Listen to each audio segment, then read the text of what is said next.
Primera parte. Causas de la enfermedad. Así como el teólogo afirma que la virtud es la condición normal del alma, el médico sostiene que la salud es el estado normal del cuerpo. Llevando la comparación un paso más allá, diremos que, así como la virtud es sumamente difícil de adquirir, la salud es desconocida por la mayoría de los seres humanos, puesto que muchos de ellos están sometidos por los lazos comunes de aquellas miserias de la carne que la veo, el jurista romano llamaba hábitos nocivos del cuerpo. Aunque muchas enfermedades tienen sin duda su origen, ya sea en los excesos debidos a la ignorancia o la indiferencia, ya sea en las condiciones ambientales que escapan al control individual, en general la enfermedad surge y se arraiga en las intemperancias e irritabilidades de la mente. Las perturbaciones, escribe Filón el judío, ultrajan a menudo el cuerpo.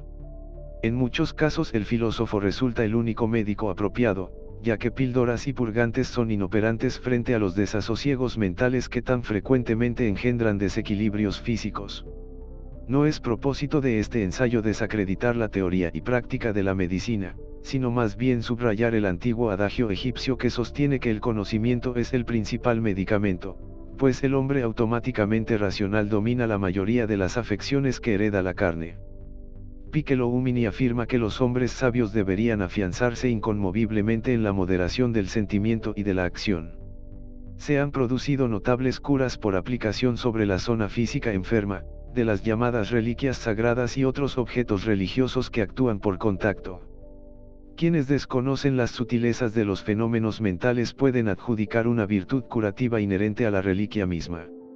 El psicólogo, en cambio, comprende que su principal valor reside en la confianza que inspira dicho objeto religioso. Un fragmento mítico de la cruz real, por ejemplo, produce en el devoto una tan honda exaltación que ésta, positivamente, quiebra los vórtices psicológicos de la enfermedad. Al quebrarse los ritmos patológicos del pensamiento, el paciente se libera de la dolencia de origen mental que, reforzada por el diario convencimiento, ataca, como ya se ha descubierto, los tejidos físicos, y que, si no se contrarresta corrigiendo el enfoque mental, puede resultar indudablemente fatal. Pidamos que quienes afirman que huesos y copones tienen poderes mágicos, expliquen el siguiente hecho ocurrido hace algunos años. Se abrió una reliquia que había producido milagros, y, para general consternación, se descubrió que en la confusión propia del envío de la reliquia al país en cuestión había sido olvidado el contenido de la misma. Las inclinaciones morbosas engendran hábitos si aquellas persisten, dice Plutarco, y Burton añade los hábitos son o se convierten en enfermedad. Muchas personas no quieren reconocer que su temperamento oprime la carne. Pero puede fácilmente demostrarse que los excesos pasionales consumen el cuerpo, y que cuando la naturaleza física es explotada por la autocracia de la mente, aquella puede quedar reducida a un estado de total agotamiento. Con frecuencia hacemos caso omiso de las leyes que gobiernan la sustancia material cuando impiden el logro de un propósito determinado. Aparentemente contamos con que el cuerpo soportará los abusos continuos, y no queremos reconocer que el inmoderado resulta inevitablemente destruido por su intemperancia. Dice una máxima china que es posible evitar la mayoría de las enfermedades. Gran parte de una dolencia que no ha sido atajada con anticipación, puede curarse por medio de la moderación de las actividades mentales. De manera que nuestra primer premisa es básica, la enfermedad es una manifestación física de una disposición morbosa. ¿Qué es, pues, una disposición morbosa? Es una enfermedad del alma. Los modernos criminólogos reconocen que el crimen es una enfermedad. Estamos además, convencidos de que la religión rápidamente tiende a convertirse en manía, y de que también es enfermedad el amor excesivo, pues son, todas estas, afecciones que desequilibran la moderación espiritual. A través de la renuncia a sus actitudes personales, Buda encontró la liberación de la cadena de causa-efecto. Se trataba, sin embargo, en gran medida, de una cuestión de destino ya maduro que le permitió el triunfo de su propósito. Pero la mayoría de los seres humanos no poseen, todavía, el mérito del grado de percepción alcanzado por Buda, puesto que, como dice Lemnio, ningún mortal está libre de los excesos. La liberación consiste en emanciparse de todo exceso de las inclinaciones. El hombre común, no culto, imagina que el nirvana es un estado en el cual hayan perfecta y absoluta satisfacción, todos los impulsos e inclinaciones del temperamento. Por consiguiente, debemos ganar el cielo, para poder apreciarlo. La felicidad del sabio resulta consecuencia del perfecto equilibrio entre el individuo y el universo del cual es parte integrante. De la creencia de que el individuo ha desviado a la naturaleza de su curso lógico, para servir a alguna absurda idea, solo puede surgir una falsa felicidad. Una disposición morbosa es cualquier irritabilidad por la cual el individuo se aparta de la normal tranquilidad. Un temperamento pervertido surge de la servidumbre mental a alguna actitud malsana, o, como se decía antiguamente, pasión irracional o locura. Todas estas enfermedades así llamadas se vuelven sus propios vengadores, ya que ninguna mente afectada puede gozar ni siquiera de la más mediana cuota de felicidad. El descontento discute sin razonar, y cuando falta razonamiento, pronto el cuerpo es atacado y carcomido por los ácidos que producen los celos y la ambición. Salomón describía estos sentimientos como podredumbre de los huesos. Puesto que no hay hombre totalmente armonioso, todos estamos potencialmente enfermos. Sin embargo, deben tenerse en cuenta muchas consideraciones antes de diagnosticar correctamente síntomas y padecimientos. Ya que lo que en un individuo brota en forma de absceso, puede en otro individuo manifestarse como fiebre o como desorden del aparato digestivo. Primero es atacado el punto más débil, y este a su vez complica al resto, hasta que, finalmente, se contamina todo el cuerpo. Un desajuste muy común entre los llamados sabios consiste en que no se benefician con sus propios consejos. Como advertía Séneca, ninguno de ellos podría aliviar sus propias dolencias.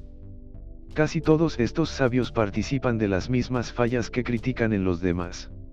Los adivinos medievales decían que el infierno está literalmente infectado de teólogos, y muchos médicos temen sus propias curaciones aún más que las pestes que se supone tienen que curar.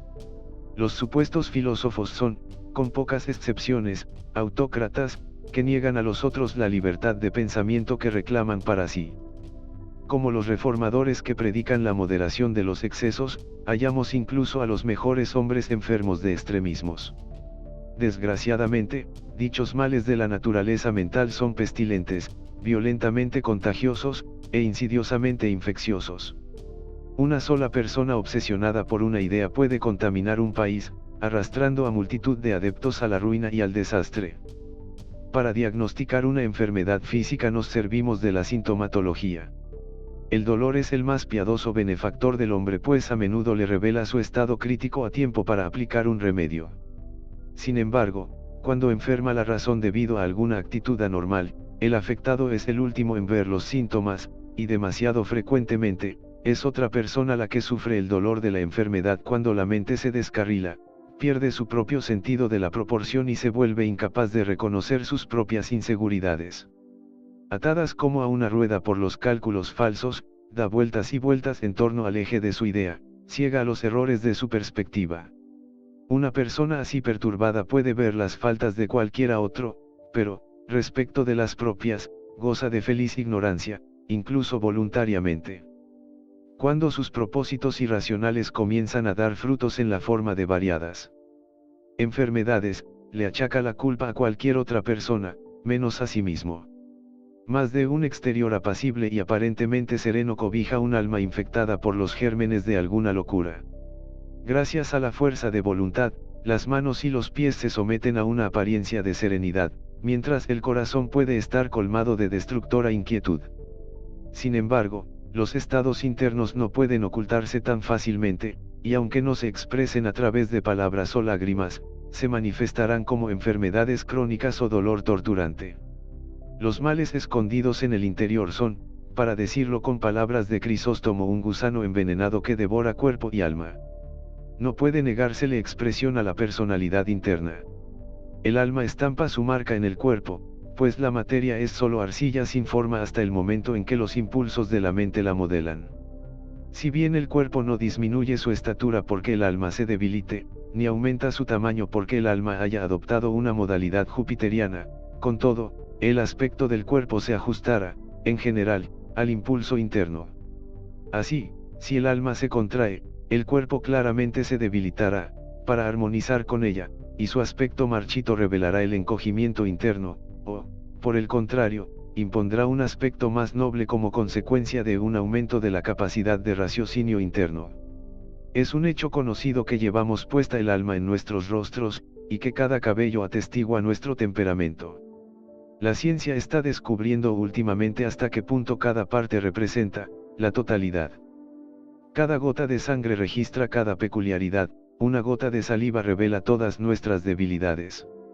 Soplad sobre un vaso de agua y éste captará la imagen del alma de modo tan firme que años más tarde se la podrá descubrir a través de un reconocimiento del cristal.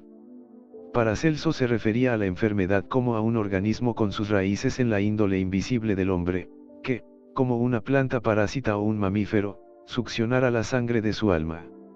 Afirmaba que, así como los leones y los tigres atacan a los seres humanos y también se atacan y devoran entre sí, las enfermedades son bestias voraces desprendidas de la matriz de los impulsos perversos, y deben ser tratadas como tales, no como simples agregados de malignidades irracionales. Una enfermedad es un relato o diario, generalmente, un documento bastante comprometedor. Expone aquello que no diríamos a hombre alguno, pues es una confesión forzada. Cuando el hombre no puede ser derribado de manera alguna, resulta humillado por la enfermedad. Pero incluso la dolencia puede resultar una bendición disfrazada, pues por medio de ese aviso, frecuentemente nos protegemos de nosotros mismos. Un dolor menor nos previene de cometer un error mayor. Antiguamente la enfermedad se dividía en dos categorías, aguda y crónica. Las enfermedades agudas irrumpen repentinamente, desarrollan su curso en un periodo relativamente breve, y al alcanzar una crisis súbita, el enfermo moría o se salvaba. Si bien dichas enfermedades pueden tener origen en actitudes mentales repentinas o extremas, son, en su mayoría, de origen físico. Derivan de algún exceso físico, del contagio, o de algún quebranto del sistema. Son agentes de un inminente karma, y deberían ser enfrentadas por el filósofo con la mejor voluntad posible y soportadas pacientemente. Dichas enfermedades enseñan mucho, pues en la mayoría de los casos su causa es clara o puede descubrirse con poco esfuerzo reflexivo. Por supuesto que una enfermedad aguda puede ser consecuencia de una acumulación de circunstancias, pues cada hombre tiene su punto débil. Los animales no tienen otro remedio que soportarla. Por el contrario, el hombre soporta y al mismo tiempo reflexiona, y si bien la reflexión es posterior, resulta mejor que nada.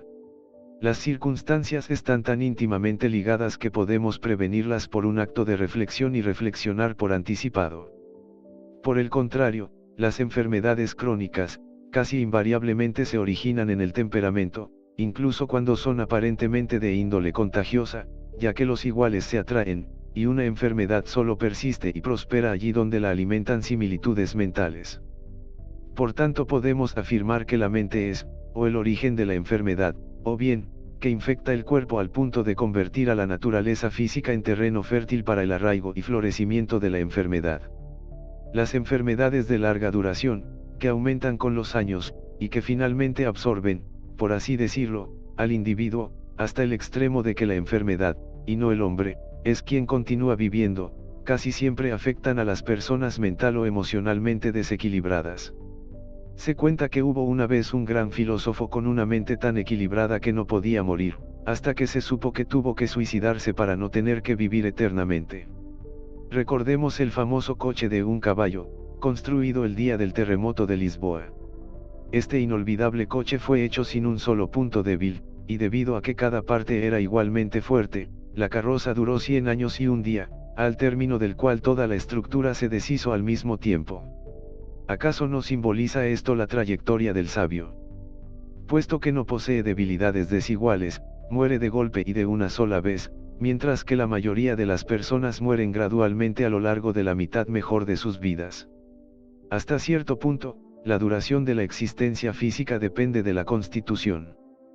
Tampoco podemos dejar de tener en cuenta las tendencias hereditarias, que en la mayoría de los casos perduran solamente como tendencias a menos que alguna indiscreción traicione a la naturaleza. Las enfermedades crónicas generalmente atacan después que ha transcurrido la mitad de la vida, pues se necesitan muchos años para que la corrupción mental consiga arraigar dichas enfermedades. Salvo casos excepcionales, Las mentes de los jóvenes son demasiado flexibles y se recuperan con demasiada facilidad como para ser dominadas y limitadas por alguna idea perversa. Además, hasta la mitad de la vida, la vitalidad innata del cuerpo le permite soportar con relativa impunidad las insidiosas corrosiones del alma. Pero así como la lluvia termina por desgastar la piedra, también el tiempo debilita todas las estructuras. A través de la repetición, se establece un ritmo desintegrador, y el cuerpo comienza a quebrarse por efecto de su monotonía. Muchas de las enfermedades crónicas son una suerte de decadencia. Advierten al individuo que la vida interior ha comenzado a retirarse, desalojada de su centro por circunstancias adversas. De manera que aquel que sufre alguna interminable enfermedad, debería comprender que, o utilizó sus facultades racionales tan equivocadamente, o actuó con tanta imprudencia, que puso en peligro los valores internos, y que, a menos que corrija el mal, no llegará a los 70 años. El médico puede poner muchas objeciones a esta idea, pero con todo, el hecho subsiste, y el sentido común apoya esta tesis. La mente puede controlar el destino del cuerpo, así como está comprobado que el individuo puede, en virtud de una tiranía intelectual, hacer estallar su cerebro o estropirse. También el cuerpo, como el más indefenso servidor de la mente, debe soportar, con la mayor tolerancia posible, los excesos de su parte soberana. Se conocen dos tipos generales de temperamento, el optimista y el pesimista. Las enfermedades del optimista asumen, por lo general, las características de una cierta pesadez, dolencias hepáticas, o males derivados de la corpulencia. Estas enfermedades son el resultado de una excesiva indulgencia, demasiado de esto, demasiado de aquello, con una general despreocupación por las consecuencias, todo lo cual conduce a una especie de degeneración adiposa. Los excesos del pesimista son de índole negativa. Abrumada por privaciones de diversos tipos, la naturaleza cae víctima de la carencia o falta de algo. El pesimista puede muy bien ofrecer un aspecto enjuto y hambriento, un carácter agrio y articulaciones reumáticas, abandonado por los dioses tutelares del alegre Júpiter, es asistido por los espíritus del sombrío Saturno. Su enfermedad es un desgaste, un resecamiento, una pérdida del color y de la agresividad, hasta que queda poco más que un fantasma. Casi todas las personas, con los años, se inclinan a una de estas dos tendencias. Es posible que culpen a las estrellas por esta proclividad, pero si bien los astros pueden conferir inclinaciones, siempre está en el individuo el poder de determinar si responderá o no a dichas tendencias. Indagine escribió: las estrellas influyen tan suavemente sobre nosotros que si nos dejáramos guiar por la razón, la influencia de los astros resultaría nula. Pero si es necesario que el hombre muera por algún desequilibrio, es preferible que lo haga por efecto del optimismo, ya que si bien ambos finales le son igualmente desagradables, el optimismo es menos perjudicial para el medio ambiente. ¿Quién, preguntaba el melancólico Burton, está libre de pasión, ira, envidia, descontento, temor y pena? ¿Quién no padece de esta enfermedad? Por tanto, ¿acaso una enfermedad es otra cosa que, como la definía Gregorio Tolosano, una disolución o perturbación de la alianza corporal concertada por la salud? La normalidad no es simplemente la armonía de las partes físicas, debe ser resultado de un ajuste entre el cuerpo y la naturaleza superfísica, cuyas diversas partes se reúnen bajo la común denominación de alma. La enfermedad puede surgir de una obstrucción de la corriente vital, o de una desviación de la misma hacia algún fin mal escogido. Mientras persiste la normalidad, la enfermedad no puede sobrevenir. Si bien la carne está siempre cargada de males, estos no brotan mientras la naturaleza está en estado sobrio. Por tanto, la virtud de la sobriedad no debe subestimarse, pues es el patrón de toda realización. Juzguemos cómo, por ejemplo, desde el punto de vista geográfico, el progreso del hombre se cumple en las zonas templadas donde, favorecidos por la benignidad de los extremos, los opuestos se fusionan agradablemente. ¿Quién puede imaginar el surgimiento de un gran sistema ético en los polos o en el Ecuador, donde constantemente abruman al hombre los excesos del frío o del calor? El esquimal tiene que luchar tan agotadoramente con el medio, simplemente para sobrevivir, que cuenta con poco tiempo o energía para buscar la perfección de sus cualidades espirituales. El indígena de los climas tropicales, por el contrario, se rinde a la indolencia por la influencia debilitadora del calor y por la abundante prodigalidad de la naturaleza que soluciona sus más mínimas necesidades. Lo mismo sucede con los temperamentos. Una predisposición frígida resulta bloqueada a través de la privación, y una índole cálida lo es a través del exceso. La filosofía es la zona templada de la mente donde abundan esos frescos y placenteros vascuecilos en los que tanto gustan vivir los hombres sabios, reunidos en confraternidad racional. Bien se dice que lo suficiente es tan bueno como un festín, y quienes poseen una mente que les permite contentarse con la moderación, son más ricos que los más opulentos sueños de un Creso. Cierto epicúreo, al ver un día casualmente a un desconocido que vagaba por el jardín de los sabios, le dijo estas palabras: «Buen hombre, hay preparado un banquete, os ruego que os unáis a nosotros en esta suntuosísima comida». Somos epicúreos y nuestra filosofía predica la indulgencia. Creemos que la sabiduría consiste en consagrar nuestras vidas al logro de la satisfacción de todos nuestros deseos. Venid y hartaos en nuestro festín. Con el apetito estimulado por la descripción que de la comida hiciera el anfitrión, el desconocido lo siguió al recogido vascuecilo donde varios filósofos se hallaban sentados humedeciendo pan duro en tibia leche desnatada, que compartían de un cuenco ordinario de barro. Con gesto grandilocuente el epicúreo señaló la frugal comida y dijo con una sonrisa: «Desechad toda moderación y no os avergoncéis de vuestra indulgencia». Con asombrada referencia al patético festín, el caminante preguntó: «¿Llamáis al pan con leche festín?». El epicúreo movió negativamente la cabeza y dijo con seriedad: «¿Acaso no es suficiente una comida generosa? ¿Puede el hombre comer más de lo que soporte su estómago? Y, ¿hay comida más tentadora que la que, fácilmente digerida, libera las energías para las tareas más nobles del aprender?» Nosotros, los epicúreos, servimos a nuestros deseos. Realmente satisfacemos nuestros más mínimos caprichos y nos permitimos los más ínfimos antojos, pero, a través del conocimiento, hemos llegado a desear solo lo necesario. Nuestros caprichos condicen con nuestros deseos, y nuestros antojos son limitados por la prudencia natural. El hombre solo es feliz cuando lo que desea está dentro de sus alcances, pues la apetencia de imposibles genera la mayor desdicha. Entre todos los hombres, nosotros somos los únicos que poseemos cuanto deseamos, simplemente porque hemos decidido prescindir de aquello que no podemos tener. Gozad, hermano, de nuestra sobriedad, y cuando partas recuérdanos por nuestro modo de satisfacer nuestras cualidades internas. Desvaneciendo el descontento, protegemos el cuerpo de la irritación física, y restablecemos la armonía de sus partes. Plinio escribe: «El hombre nace desnudo y se pone a gimotear desde el principio». Si pudiéramos ser epicúreos respecto de nuestros apetitos, estoicos en nuestro proceder, platónicos en nuestros afectos, y socráticos en lo que se refiere a nuestros propósitos, el fruto maduro de la realización personal sería nuestra habitual recompensa. Esperamos solo una mínima dosis de razonamiento de quienes poco tienen en cuenta las cuestiones profundas de la vida. Dichas personas están protegidas por un cierto instinto inherente, agudo en el salvaje, pero oscurecido en el hombre civilizado.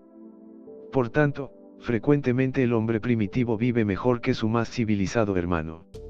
Sin embargo, esto solo es aparente, ya que el salvaje se desarrolla sin la libre elección de la razón, mientras que el filósofo, en cuya naturaleza la integridad es completa, resulta un agente autodeterminado, dueño de sus propósitos, y que conoce las circunstancias en virtud de las cuales uno existe y se manifiesta. Resulta también notable que los pueblos civilizados, incluso aquellos que imitan un estado de civilización, sean más propensos a las enfermedades que las tribus aborígenes. Este fenómeno se debe al hecho de que mientras la civilización es natural para la mente, resulta artificial para el cuerpo, proporcionando un sorprendente ejemplo de aquel impulso de la naturaleza que está siempre sacrificando lo inferior a lo superior. La congestión resultante del establecimiento de comunidades afecta el cuerpo, y, al perturbar su ritmo natural, debilita su resistencia y lo expone a la enfermedad. Resulta antinatural para el cuerpo la necesidad de cubrirse excepto cuando se trata de un modo de protección de los rigores de los elementos. Sin embargo, la ancestral costumbre del ropaje lo ha vuelto tan delicado que una corriente de aire puede matarlo, y lo abruma el menor cambio de temperatura. De manera que los decretos de la moda hacen estragos, y los hombres mueren muchos años antes de su momento justo porque deciden ser más elegantes mientras viven. Parece ser que una toga de pana es más apetecible que un margen mayor de vida, y muchos hombres derrocharían sus fortunas con tal de poder, aunque solo fuera por un día, presumir con algún exótico conjunto. El salvaje se regocija en la perfección del cuerpo, sin embargo, sufre la esterilidad mental y así cae en las supersticiones de las que solo se libera el sabio. Por lo tanto, podemos afirmar que la civilización es una productora de plagas y daños, pues la congestión que produce engendra toda suerte de crímenes y perjuicios. No solo es higiénicamente perjudicial este abigarramiento de multitudes, sino que también las asociaciones íntimas proporcionan infinitas combinaciones de circunstancias que estimulan las enfermedades. Así los hombres son ubicados a una distancia codiciable de las mutuas posesiones, y a través de la hostil alquimia del temperamento, los extraños se odian sin aparente motivo o causa. En este incesante juego recíproco de las relaciones humanas, se pone en acción un proceso selectivo por el cual algunos parecen ganar y otros perder. Así, sobreviene el clamor de descontento y la protesta de injusticia, pues, como lo decía Juvenal, lágrimas auténticas lloran el dinero perdido. Esclavizados por la desesperación, los hombres viven sin propósito y mueren sin esperanzas. Es entonces sorprendente que el cuerpo sufra el mismo desorden que aqueja a la mente. Cierto amigo mío, médico de fama, al discutir el problema de un tipo peculiar que está contaminando nuestra estructura social, decía: creo haber descubierto la causa patológica del anarquista radical y del anarquista de salón, es simplemente una cuestión de eliminación de los pobres. Muy rara vez estos individuos están empleados en un trabajo activo, pasan su tiempo sentados por ahí, desacreditando el sistema, y es natural que cuando los individuos no trabajan sus funciones se adormezcan. Casi todas estas personas podrían curarse y ser redimidas para la sociedad por medio de un vigoroso físico y una ocupación saludable.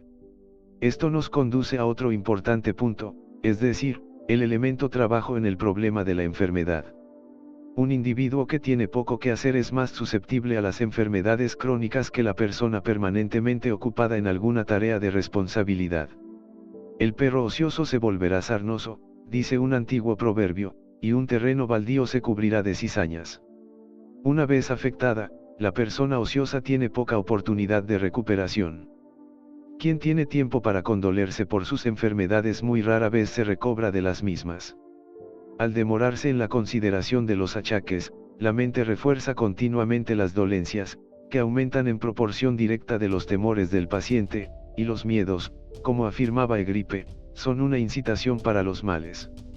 Es bien conocido el hecho de que muchas personas han muerto de enfermedades que jamás tuvieron. Conocemos perfectamente al tipo de individuo que, después de leer los síntomas enumerados en la etiqueta de un frasco de medicina, inmediatamente siente todos los malestares allí puntualizados. Estos dolores, naturalmente, se curan consumiendo 1 o 2 frascos del elixir. El fabricante recibirá una nueva comprobación patética de los beneficios de su medicina, lo que a su vez derivará en infinitas curas de enfermos que jamás han sufrido los síntomas que promete eliminar la medicina en cuestión. El viejo médico de familia del siglo pasado reconocía en la píldora de pan uno de sus más potentes medicamentos, pues cuando fracasaban las drogas legítimas y la sangría no era conveniente, la inofensiva píldora de miga, suministrada con toda seriedad, tocaba el punto psicológico del mal, produciendo una cura casi milagrosa. Los médicos también saben que aproximadamente todos los enfermos tienen un relato de infortunios para contar. Contemplé un mar tan inmenso de dificultades que atravesarlo a nado parecía imposible. Eurípides. Este relato de calamidades abarca el catálogo completo de males, reales o imaginarios, que si bien no son considerados por el gremio médico como causas verdaderas de la enfermedad, ciertamente se les reconoce su índole de factores contribuyentes. Por lo tanto, el médico se resigna a este interminable relato, y puede prescribir algún remedio sencillo que ejerza efecto psicológico. Inmediatamente el paciente se siente mejor, no por la cucharada de agua coloreada que toma después de cada comida, sino por el alivio o descarga que le significa el dar expresión a los pensamientos y emociones reprimidos que son la causa verdadera de la enfermedad. Puede el médico agonizar por la prueba a la que lo somete el enfermo, pero es indudable que el paciente mejorará. Es acertado el adagio que afirma que abrirse a la confesión resulta beneficioso para el alma, y un crónico hepático puede ensayar esta fórmula con éxito. Si analizamos una persona consumida por un mal insidiosamente devorador, descubriremos que su mente y su corazón han sido corroídos por un oculto pesar real, o imaginario, un amor no correspondido, un agravio que quedó sin venganza. Una vida ocupada en alimentar rencores, o simplemente en recordarlos, es una vida perdida para mejores causas. No hay corazón más bloqueado que aquel torturado por los remordimientos o consagrado a buscar venganza, y, sin embargo, cuán común es incluso entre los llamados sabios, hallar esta lamentable intemperancia. Muchos consideran que la vida es tan endeble que no puede sobrevivir al más simple contratiempo, y frustrados por algún detalle, se martirizan echándose cenizas en el pelo y entregándose a lamentos inútiles. Tampoco debemos engañarnos pensando que hemos superado totalmente los errores de la gente común, ya que es raro el hombre que no alimente algún rencor interno o que no le permita a su memoria hacer estragos en la paz de su mente. Desdichado de aquel que, en su ascenso hacia las estrellas, olvide, aunque solo sea por un instante, que es todavía un mortal sujeto a todas las imperfecciones del hombre, pues, a medida que ascienda, un dardo disparado por algún oculto arquero lo derribará de pronto, y ni los dioses mismos podrán convencer al vencido que él mismo ha inventado el proyectil y lo ha disparado. Durante mi larga práctica de labor pública he recibido y gozado de las confidencias de numerosas personas, muchas de las cuales se consideraban superiores de alguna manera. Por supuesto que nos es común a todos la insignificante egolatría, pero, son tan pocas las cosas que hacemos bien, que quizás tengamos el derecho a engreírnos cuando accidentalmente logramos algo plausible. La mayoría eran personas escrupulosas, abnegadas, y de acuerdo con las normas convencionales, sumamente plausibles, si bien resultaba difícil convivir con ellas. Estaban consagradas a sus ideales, y eran consecuentes con sus alcances cognoscitivos. Desgraciadamente, sin embargo, sus mentes les hacían trampas, incapacitándolas para hacer una estimación exacta de su propia integridad. Entre estas valiosas personas que conocí, había escasamente una sola que no tuviera su talón de Aquiles. Todas tenían alguna secreta pena, algún salvaje impulso, contra el que constantemente debían luchar, algún odio profundamente arraigado, negado pero dolorosamente evidente, y, finalmente, todos se habían desarrollado a imagen de su idea obsesiva. Algunos lograban ocultar su secreto al común de la gente, pero pese a sus esfuerzos no estaban bien ni eran felices, y no lograban acercarse a la meta por la que luchaban. Lloran diciendo, oh, ¿por qué busco en vano? Pero al decir esto se sonrojan porque en su fuero interno se han contestado su propia pregunta. Unos pocos, por supuesto, se han atrincherado tan fuertemente en sus ideas, que desafían sus propias mentes retándolas a indagar el hecho. Pero llegado el momento, incluso estas personas resultan humilladas al tener que enfrentarse, por fin, cara a cara consigo mismas y conocerse en la justa medida de lo que son. Con toda seguridad, el temor mismo de este inevitable reconocimiento es de por sí, un poderoso alimento para las enfermedades. ¿No han observado ustedes cuán pocos individuos gozan de la soledad? ¿Y no se han preguntado ustedes el por qué?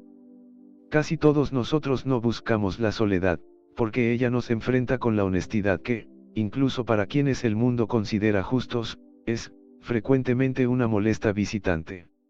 Si usted está enfermo, entonces busque los motivos ocultos detrás de cada pensamiento y detrás de cada acto. Si no lo está, lo mismo analice su personalidad interna para prevenir la aparición de tales enfermedades. El odio y la salud no pueden coexistir dentro del mismo organismo, la normalidad es irreconciliable con la anormalidad, y el conflicto resultante incapacitará al miembro físico para el cumplimiento de sus funciones. El orden del mundo se mantiene en virtud de la armonía con su esfera divina. A través de la felicidad del plano racional, los dioses sostienen el globo terrestre, preservando las generaciones e impidiendo la perpetuación de las monstruosidades.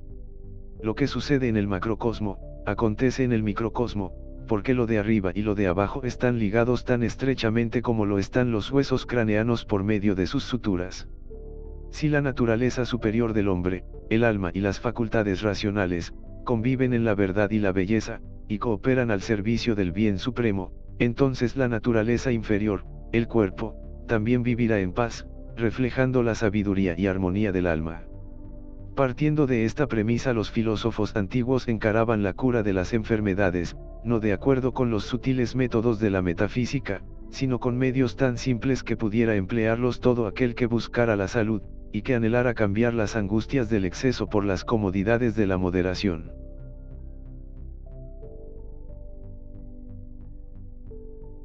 Segunda parte: la cura de la enfermedad.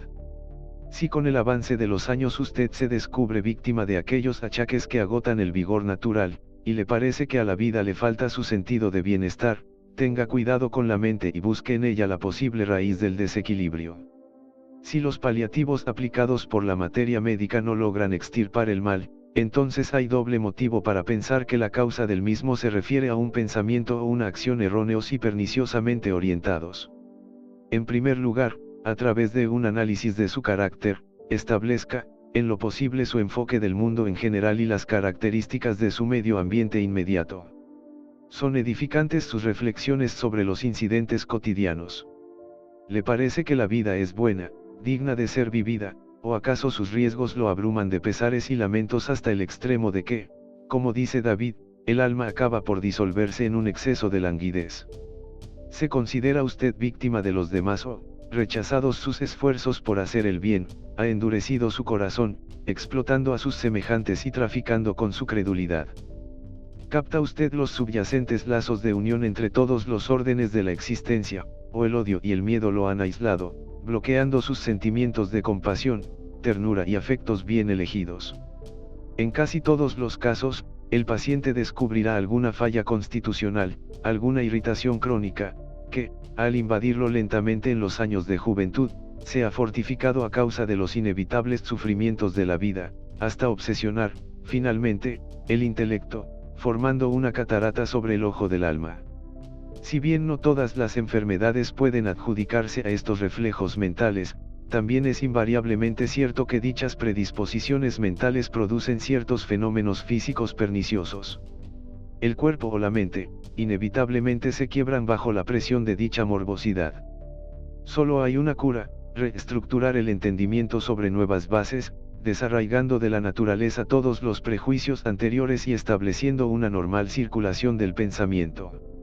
Así como el agua estancada se pudre rápidamente y se convierte en medio fértil para la enfermedad, de la misma manera, cuando se impide la circulación natural de los pensamientos por efecto del anquilosamiento del raciocinio, dichos pensamientos engendran bacterias intelectuales que no solo infectan al individuo, sino que además contagian a todo el que ingresa a su esfera de influencia. Cuando alguien enferma de un mal contagioso, lo ponemos en cuarentena, y tomamos toda serie de precauciones para evitar nuestro contagio. Se hace gran despliegue de desinfección, cambios de ropas, y en algunos casos hasta se emplean máscaras, en salvaguarda contra los gérmenes virulentos. Y, sin embargo, cuanto más perniciosas son aquellas enfermedades mentales contra las cuales resultan inoperantes los habituales métodos de desinfección.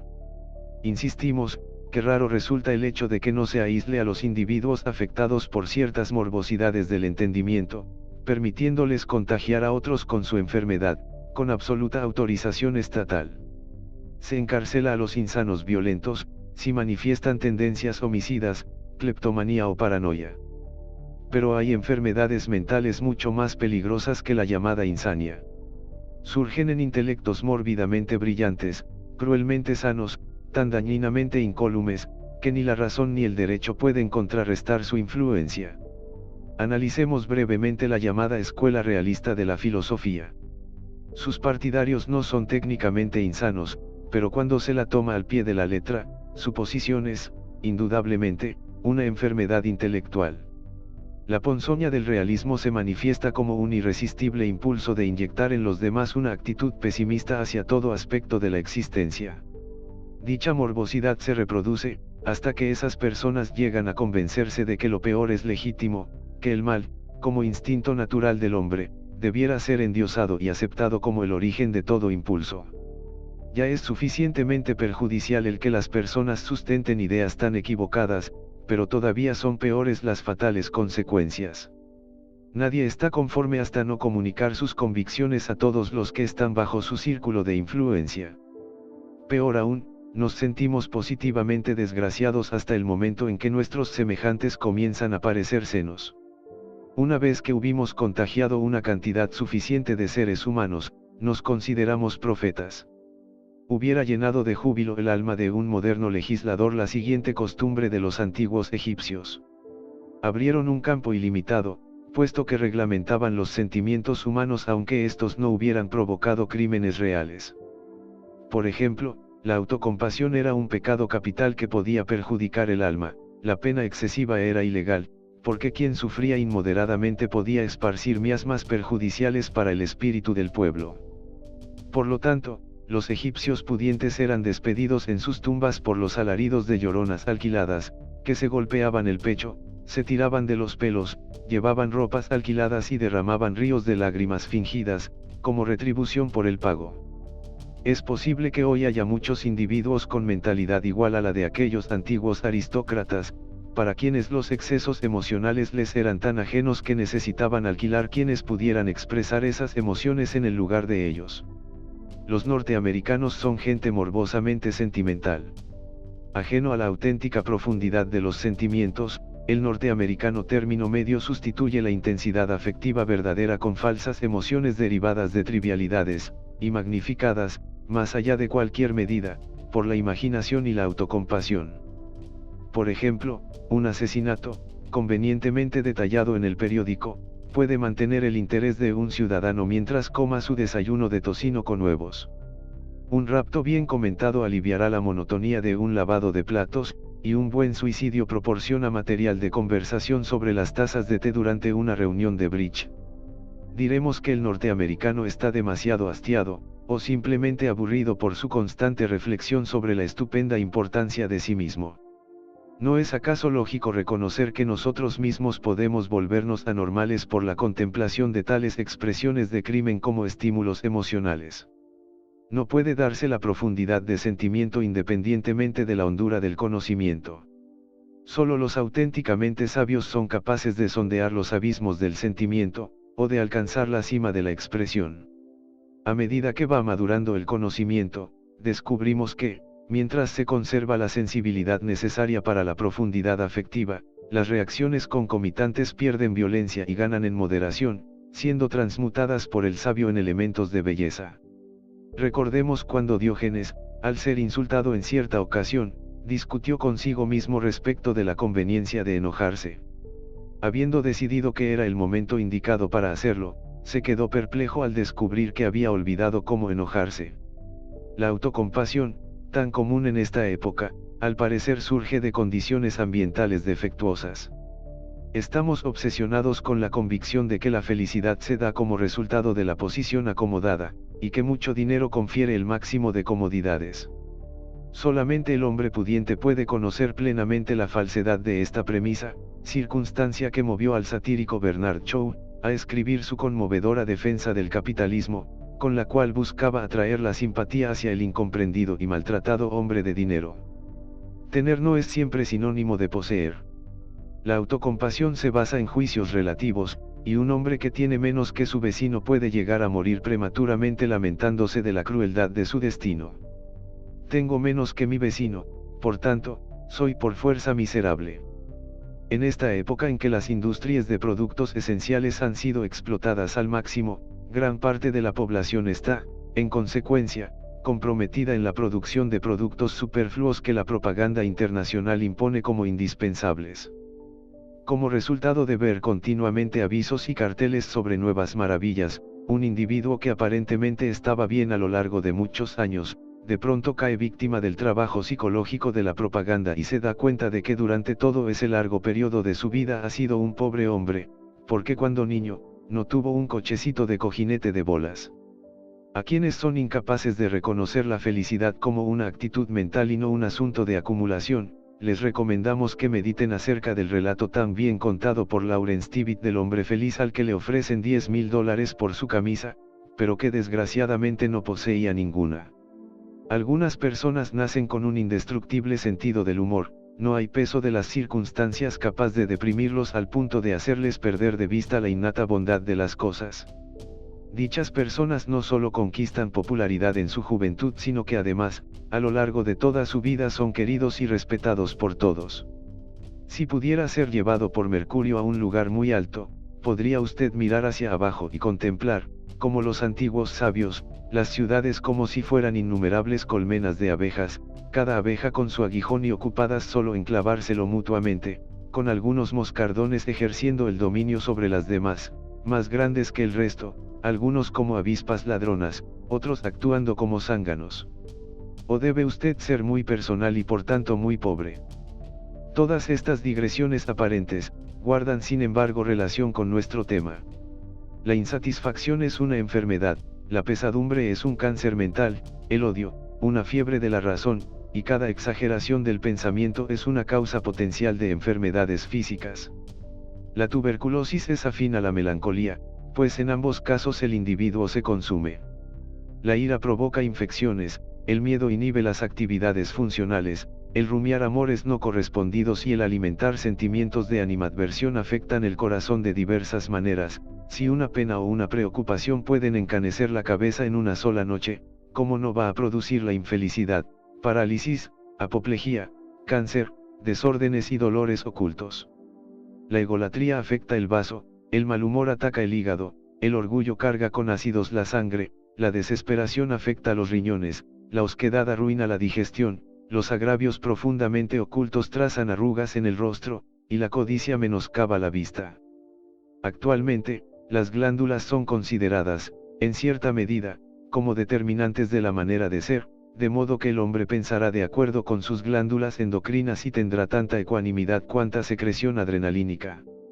¿Qué son, sin embargo, estas glándulas sino focos de las cualidades suprafísicas? Tan cierto como que los optimistas engordan y los pesimistas enflaquecen, y así sus modalidades temperamentales se notan a la distancia, así también la voz, los ademanes, la mirada, el arrastrar los pies, la inclinación de la cabeza, todos estos detalles revelan las cualidades ocultas que impulsan la vida. Se dice que el alma de un hombre se refleja en el apretón de manos, pues este difiere tanto como los rostros. Contémplese usted el rostro, preste atención a su propia voz, examine el conjunto de su aspecto físico, y descubrirá muchas cosas. Todas las cosas están determinadas por simpatías y antipatías. Los hombres grandes son generalmente tolerantes, así como los bajos son intolerantes, pues lo que les falta en tamaño lo compensan con agresividad. A través de un análisis de su físico, usted puede, de acuerdo con la fórmula pragmática, determinar su naturaleza íntima por las circunstancias que de ella derivan. Una vez que se conoce esta verdad, solo hay un paso para acertar el remedio. Pero, como decía Hamlet, he ahí lo difícil. Las mismas tendencias que han producido la enfermedad y desviado la naturaleza total de la normalidad, al mismo tiempo, han torcido hasta tal punto la índole racional, que ni percibirá el error mismo ni seguirá los consejos de otros. Un infalible síntoma de irracionalidad consiste en rechazar instintivamente lo que difiere de nosotros. Solo el verdadero filósofo puede juzgar con justicia aquello que condena para sí. Demasiado a menudo nuestras opiniones se convierten en el criterio para juzgar lo bueno y lo malo, nos adherimos a lo que sustentan nuestras ideas y rechazamos todo lo demás, como no válido, ni digno de tenerse en cuenta. Por consiguiente, el melancólico está ciego respecto de su enfermedad, y declara que le gustaría mucho ser alegre si pudiera descubrir razones para mejorar su humor. No se da cuenta de que su propia melancolía lo ha cegado al espectáculo del eterno bien que solo pueden negar quienes prefieren no verlo, a favor de pasiones inferiores. El que adolece de autocompasión dirá, ¿por qué me dicen que me aparte de mis sufrimientos? ¿Por qué me señalan el ejemplo de los felices? Saben muy bien que si estos hubieran sufrido como yo, estarían en el mismo estado. Sin embargo, esta misma persona no quisiera cambiar su lugar por el que ocupa el que está feliz, pues no es la desgracia la fuente de la autocompasión, sino la manera como se enfrenta a la desgracia. Todos sufrimos más o menos lo mismo, unos de una manera, otros de otra. Algunos, elevándose victoriosamente por encima del sufrimiento, alcanzan la tranquilidad de espíritu, mientras que otros corroen su manera de ser en medio de un infierno desgraciado, donde permanecen blasfemando contra su suerte y envidiando la sonrisa de otros rostros. Desde el punto de vista psicológico, es mucho más fácil sonreír que enfurruñarse, pues para esto último se emplean muchos más músculos. Sin embargo, el descontento es nuestro impulso obsesivo, y nuestros músculos de la sonrisa simplemente se atrofian por falta de uso. Todos somos víctimas de las circunstancias, pero algunos de nosotros permitimos que las circunstancias nos sacrifiquen. Es la vieja historia de las dos manzanas que crecían juntas, una de ellas maduró hasta alcanzar un aspecto rosado tierno y apetitoso, la otra se marchitó y agrió, hasta que finalmente se desprendió del árbol y se pudrió. La experiencia es un impulso otoñal por el cual se cosechan los frutos de la vida. Algunos maduran en el proceso mientras que otros se echan a perder. Hay, sin embargo, una sola excepción en esta analogía entre hombres y manzanas: las manzanas se aguzanan por necesidad, los hombres, por opción. Existen, pues, los castigados por la adversidad que, aparentemente, han nacido bajo el signo de un total eclipse de la esperanza, y que han tolerado la existencia solo porque les ha faltado el coraje para ponerle fin. Están los que se llaman a sí mismos hijastros del destino, considerándose las predestinadas víctimas de toda posible forma de injusticia. Si por casualidad, y la casualidad es más imparcial de lo que generalmente pensamos, llega a ellos la buena suerte, también la consideran como otro motivo de aflicción, como precursora de otra nueva calamidad. Dichas personas jamás pueden gozar de buena salud, puesto que en su constante anticipación de desastres, crean un vórtice de miseria y eventualmente, aquello que temen se precipita sobre ellos. Todos nosotros vivimos en un remolino de problemas imaginarios, y construimos o destruimos nuestras vidas según nuestras reacciones frente a aquellas fantasías que nos acusan. No podemos hacer nada mejor que recordar estas famosas palabras del Bhagavad Gita: solo quien es equilibrado en el dolor y en el placer, está preparado para la inmortalidad. Recordemos esto: la resignación patética a infinitos achaques es el fracaso más incurable. Hay algo más desdichado que ser mártir de errores.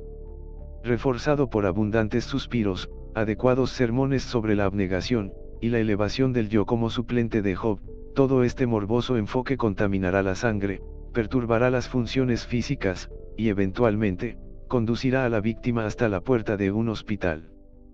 Pero ¿quién se reconocerá como tal persona? Probablemente solo algún individuo, de vez en cuando, súper sincero, a quien no cuadran del todo las acusaciones correspondientes. Resulta peligroso escribir libros o predicar sermones para los escrupulosos, siempre se adjudican lo que no les corresponde.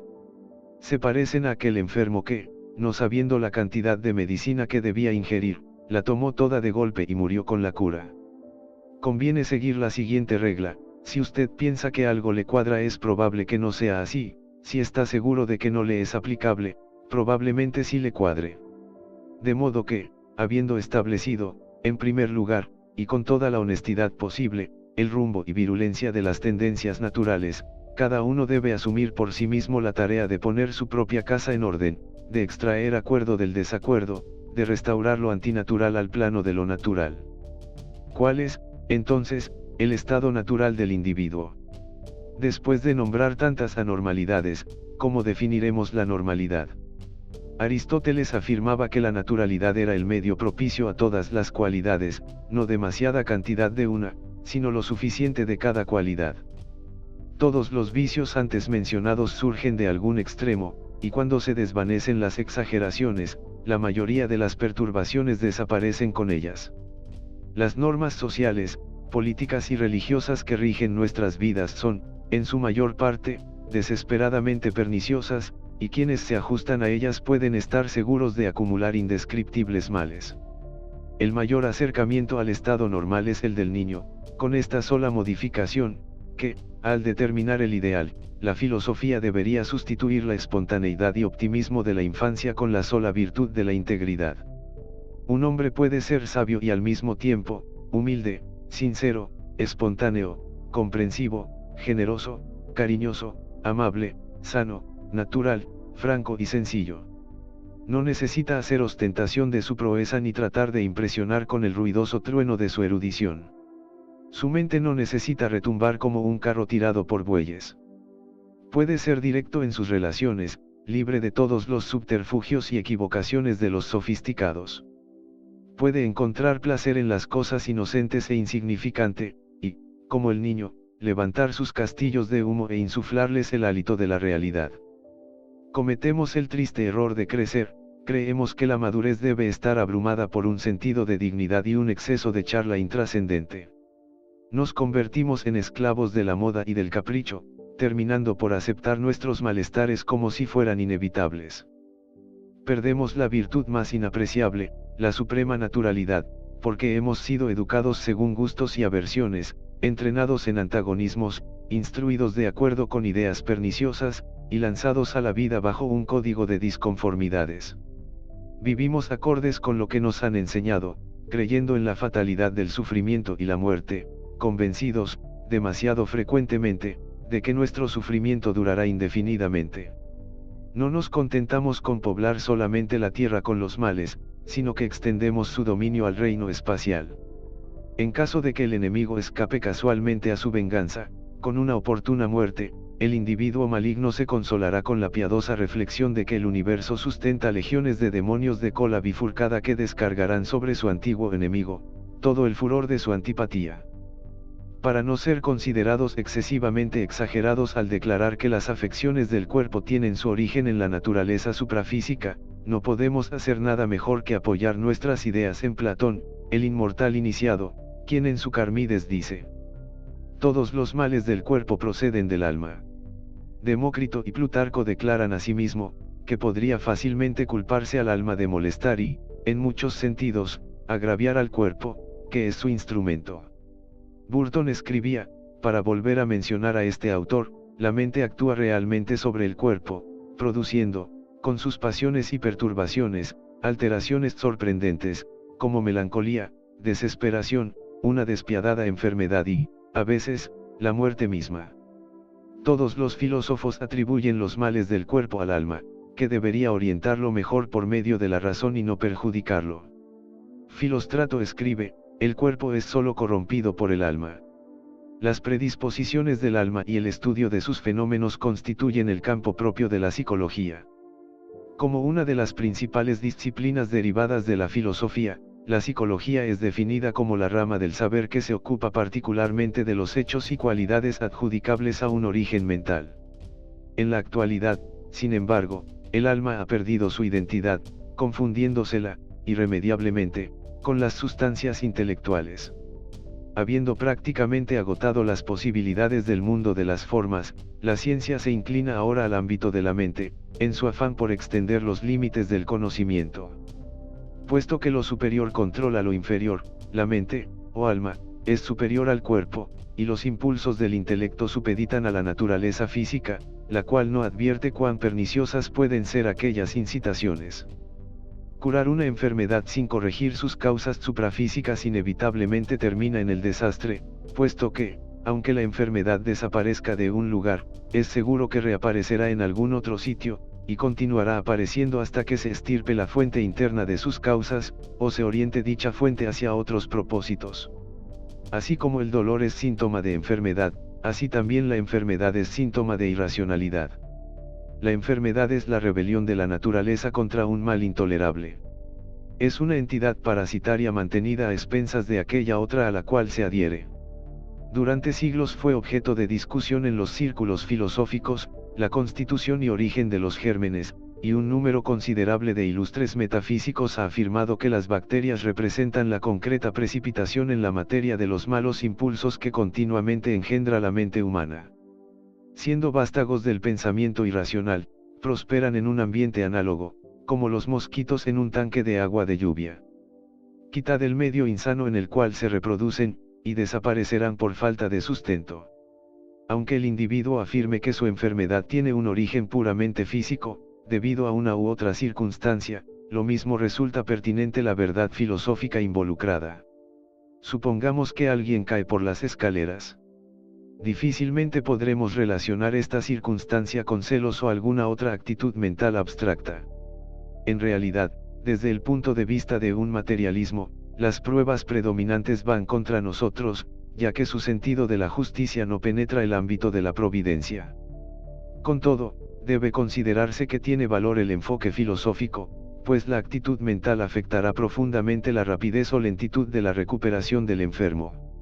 Es bien conocido el hecho de que la gente muere de enfermedades comparativamente insignificantes, simplemente porque no tienen deseos de vivir, mientras que otros, por un esfuerzo hercúleo de la voluntad, sobreviven a las más mortales plagas. El optimismo es un poderoso factor en la soldadura de huesos, la cicatrización de heridas, y la purificación de la corriente sanguínea. La alegría acelera todos los procesos curativos, reduce el sufrimiento, y resucita a los hombres desde sus tumbas. El pesimismo puede hacer que una simple magulladura produzca una infección que derive en una enfermedad larga y dolorosa. La Universidad de Harvard está actualmente realizando exitosos experimentos en este sentido, en su llamada Escuela de Medicina Social. Los estoicos predicaban la insensatez de los excesos emocionales. Es patente que, una vez que se establece un ritmo perjudicial, se convierte en un círculo vicioso en el cual toda consecuencia se transforma en una nueva causa y cada causa, en un nuevo resultado o consecuencia. La mente desequilibrada o irracional, forzosamente afecta al cuerpo, el cuerpo afectado expresa sus resistencias en forma de dolores y achaques. Estos a su vez, torturan la mente, ya que aquella necesaria tranquilidad para poder confraternizar con las musas, resulta imposible mientras la naturaleza física es torturada por el dolor. Obstruido por los excesos pasados, el cuerpo arrastra también a la mente. Horacio. Mente y cuerpo, arrastrándose mutuamente en su descenso, finalmente se entremezclan en la ruina común. Este círculo vicioso actúa, en diferentes grados, en todos los individuos, ya que nadie es perfecto. Los profetas antiguos decían que no había mortal que no cobijara alguna exageración o exceso, ya que la moderación era natural solamente en los dioses. Los hombres se aproximan a las divinidades, por lo tanto, al aumentar su temperancia, pues estamos más cerca de aquello a lo que más nos parecemos. Lo igual siempre atrae a lo igual. Por consiguiente, quienes poseen tendencias animales se inclinan hacia las bestias, mientras que quienes ostentan cualidades divinas, son elevados, en virtud de dichas cualidades, hasta muy cerca de los dioses. Recordemos que Diógenes decía que los dioses lo eran porque no necesitaban nada, mientras que los hombres son hombres porque siempre les hace falta algo. Los dioses se autoabastecen, los hombres tienen que sustentarse mutuamente y ser sostenidos por los dioses. Dando un ejemplo práctico de su teoría, Diógenes sostenía que cuantas menos fueran las necesidades de los hombres, y cuanto menos dependieran entre sí, más se parecerían a los inmortales. Por esta razón rechazó una casa y vivió en un tonel con las ratas como compañeras de lecho y los perros como invitados a su mesa. Cierto día, mientras bebía, se puso a reflexionar sobre su recipiente de agua. Súbitamente cayó en la cuenta de que los dioses no necesitaban de dichos recipientes, y de que ese cubilete era un obstáculo entre uno y el estado celestial. Inmediatamente rompió en pedazos el vaso, declarando que las manos de cualquier hombre le servirían como cuenco para beber, y que cualquier cosa de más era un lujo sórdido que inclinaba la mente hacia la vanidad y lo mundano. Durante años la ciencia ha afirmado que la duración término medio de la vida debería ser de 500 años. En realidad, resulta económicamente erróneo el hecho de que le costara tanto al hombre equiparse para la vida, si el periodo de actividad profesional va a ser tan corto. En el preciso momento en que alcanza el punto en que comienza a comprender parte del misterio de la vida, se lo aleja de ese punto para enfrentarlo al insondable misterio de la muerte. Comparativamente, son pocos los hombres que alcanzan el hito de los 70 años, ya que responden al mandato de la muerte antes de que hayan comenzado los dorados años de la razón. ¿Por qué es la vida tan difícil y la muerte tan fácil? ¿Por qué debemos luchar con tantas oposiciones para existir, y ser abatidos si descuidamos por un momento la vigilancia? Parecería como si tanto la respuesta como el remedio debieran pertenecer al futuro. Vivimos en un medio ambiente de excesos, se nos tienta continuamente a salirnos de nuestro estado de moderación y somos incitados a la avaricia, la pasión, o la desesperación ante las circunstancias cotidianas. En el entusiasmo de la juventud, nos proponemos forjarnos un noble destino, corregir una legión de errores, y protegernos de los evidentes absurdos de nuestro sistema cultural. Sin embargo, es casi imposible que alguien pueda contrarrestar el poder de las ideas concentradas de una civilización.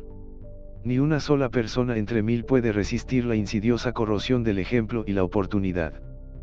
Cada uno de nosotros, a su turno, cae en el mismo camino trillado, y acepta con paciente resignación, lo que parece inevitable. Hemos creado la costumbre de morir jóvenes, y este concepto está demasiado profundamente arraigado a la esencia del pensamiento inconsciente. Continuamos en el antiguo sendero familiar, y no haciendo caso de la moderación, por cuyo solo efecto tendríamos asegurada la supervivencia, nos enredamos en los excesos que tienen un único fin inevitable. Deseamos morir y por lo tanto, morimos. El precepto bíblico que fija el límite de la vida humana en 70 años ha destruido incuestionablemente a millones de seres humanos que, o bien cumplen su derrotero o comprometen la exactitud de las sagradas escrituras. No queremos decir que la gente se mate deliberadamente, pero sí, que han sido minados por la infección del fatalismo. Han puesto límites a sus vidas, y estas limitaciones los han arruinado. Esta es una de las acusaciones lanzadas contra la práctica de la profecía, pues sin duda el individuo término medio se convierte en agente activo en la consumación del suceso predicho. Se cuenta que un famoso astrólogo medieval había predicho el momento de su muerte. Cuando llegó la hora fatal y el hombre se encontró gozando de buena salud, se suicidó para evitar que fuera cuestionada la exactitud de su ciencia. Si el dietista puede probar la verdad de su afirmación de que los hombres cavan sus tumbas con sus dientes, el psicólogo podría también añadir que los seres humanos llenan sus tumbas con sus pensamientos. El hilo de la vida es frágil, y la mente puede romperlo, a menudo con un esfuerzo comparativamente pequeño. Poner limitaciones a la propia vida, o impedir, de un modo cualquiera, el libre curso del destino, es un grave error. Particularmente en Norteamérica, hemos frustrado los fines de una larga vida, intensificando hasta tal punto las costumbres y ritmos vitales, que el alma, no pudiendo soportarlos por mucho tiempo, se ve forzada a retirarse a un ámbito más armonioso y menos incómodo. Los griegos se figuraban que el alma descendía a la materia para investigar la experiencia de la vida física.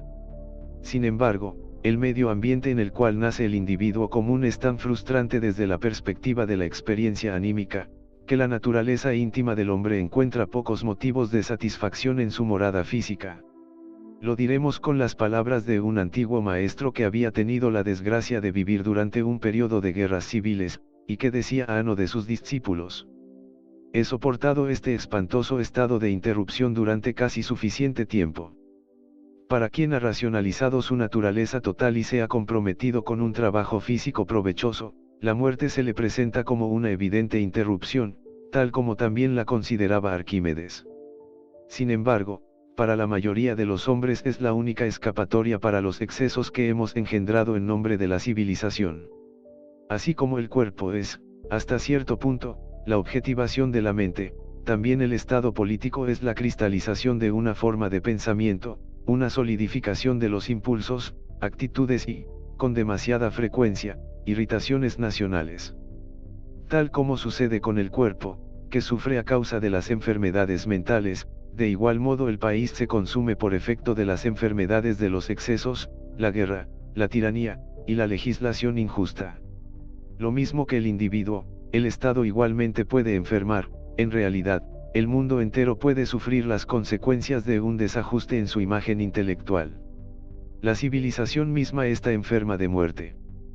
Todas sus estructuras están afectadas por la intemperancia y el intelectualismo. El hombre que en ella nace es como aquel obligado a vivir en una casa apestada, es casi seguro que se contagiará si permanece en dicha casa el tiempo suficiente. El reformador, el educador, incluso el gran filósofo, son otros tantos Padre Damián, que muy posiblemente, terminarán por morir a causa de la misma enfermedad que se proponían curar. Sin embargo, antes de sucumbir, cada uno de ellos habrá logrado algo a favor del bien común, y por consiguiente, a su tiempo, ya sea a través de la creciente integridad del hombre, o por grandes convulsiones naturales, los males por los cuales sufrimos serán vencidos, y entraremos en la era dorada que soñaron los sabios. Mientras tanto, si queremos sobrevivir, en vista de la constante tendencia hacia los excesos debemos darnos cuenta de que nos es necesario conservar una moderación racional, sin inclinarnos a favor del odio, por un lado, ni hacia las ataduras frustrantes, por el otro. Viviendo moderadamente, pensando moderadamente, sintiendo moderadamente, reducimos al mínimo la fricción de nuestra naturaleza íntima que sustenta el cuerpo, y que finalmente lo reduce a un estado senil.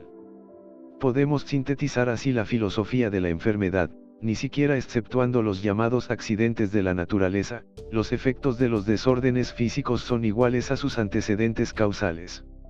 Estas causas pueden estribar en la ignorancia y la inmoderación, pues un individuo que conozca todos sus componentes puede gozar del don de la salud perfecta. La sabiduría es el estado más perfecto, y quienes desean adquirirla deberán sacrificar todo lo demás, sobre todo deben sacrificar la indulgencia. El logro de la sabiduría resulta imposible en un cuerpo educado para los desórdenes que son nuestro destino común. La sabiduría es la normalidad de la razón. El equilibrio de la mente y su liberación de las irritaciones y pugnas de los desórdenes físicos, le permiten contemplar, con ininterrumpida tranquilidad, la luminosa esencia del universo real que, para la mayoría de nosotros, no es otra cosa que un sueño. La filosofía afirma que el individuo puede estar sano si aspira a la salud con fuerza suficiente. Si tiene la voluntad de sacrificarla sin moderaciones, puede gozar la felicidad del espíritu. Si en el acto de comer, se pone a servicio de sus órganos físicos, y no al de sus apetitos, puede disfrutar de una buena digestión. Y, si en su parte sentimental y racional, protege los altos intereses de los planos mental y emocional, estos, a su vez, se convertirán en sus servidores incondicionales.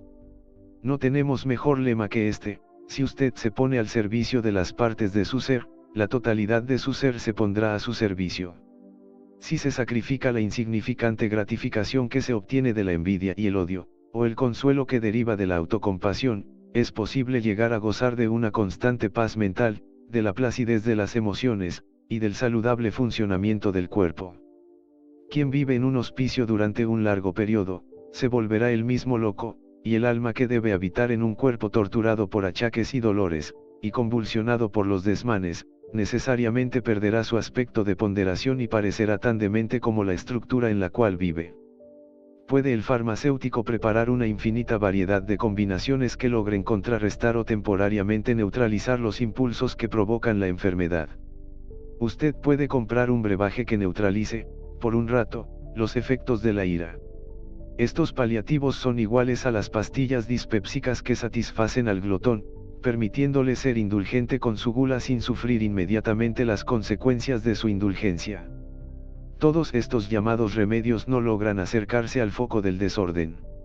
No hay píldora alguna para el alma, ni pócima que desinflame la mente, ni puede repartirse a tanto por grano, el estado de raciocinio.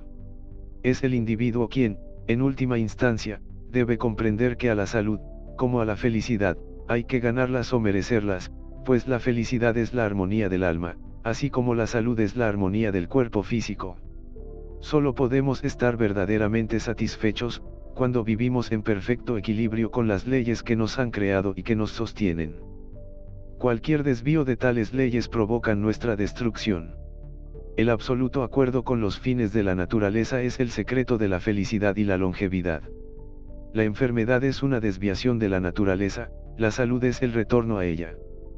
Comprender esto, es llegar a poseer el secreto de la vida, aplicar esta comprensión es vivir.